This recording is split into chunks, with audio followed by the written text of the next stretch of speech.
And I think people will be surprised to see where their tentacles. Their aim is to destroy Protestantism and to get rid of that poisonous asp which they call the Bible. Yeah. And to replace it with their wishy-washy versions that do not call spades spades and allow lots of room for Gnosticism. Protestantism is not solely the outcome of human progress. It is no mere principle of perfectibility inherent in humanity and ranking as one of its native powers, in virtue of which when society becomes corrupt, it can purify itself, and when it is arrested in its course by some external force or stops from exhaustion, it can recruit its energies and set forward anew on its. It's a very profound statement. Let's just simplify that. Yeah. We don't have it within ourselves to be Protestants. It must be a divine spark. It must come from outside. It is not something where humanity can self-correct itself. If God doesn't intervene in your heart, you will never gain the principles, you will never understand, and you will end up where humanity is now. Wow. Yeah. You'll go from bad to worse. You will never go from bad to better. No. And even if it appears, Martin, by deception to be going better, it's actually getting worse.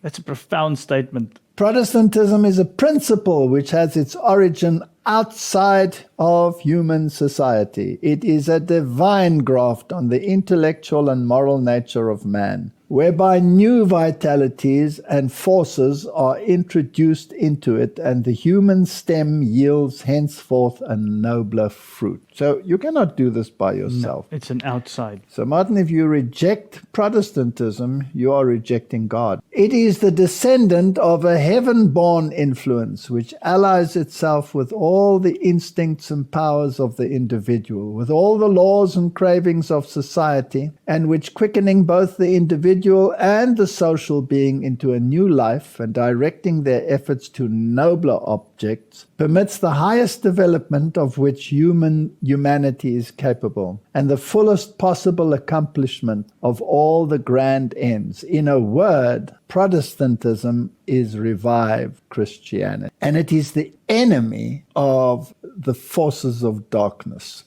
True Christianity has to be eradicated in their thinking. Very reputable source. So let's follow that up with a quote from the Great Controversy. Throughout Christendom, Protestantism was menaced by formidable foes. The first triumph of the Reformation past, Rome summoned new forces hoping to accomplish its destruction. There was no crime too great for them to commit, no deception too base for them to practice, no disguise too difficult for them to assume. Vowed to perpetual poverty and humility, it was their studied aim to secure wealth and power, to be devoted to the overthrow of Protestantism and the re-establishment of papal supremacy. So much blood dripping from their fingers, so much vile usage of means like drugs, coercion, weapons, warfare, murder, that it's unbelievable that this society is still functioning today. They are satanic because they have no sympathy for humanity. No, they have no sympathy for humanity. They've been devoid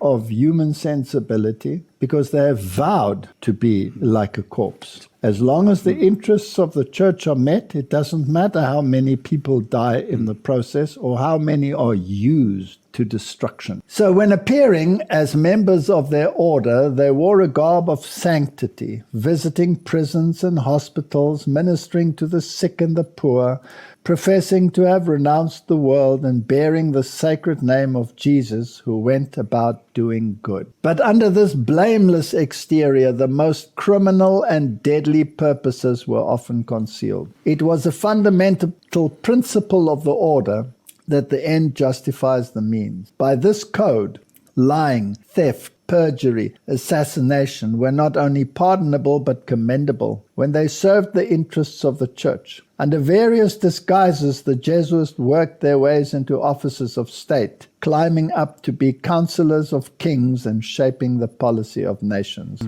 And this leopard never changes his spots. No.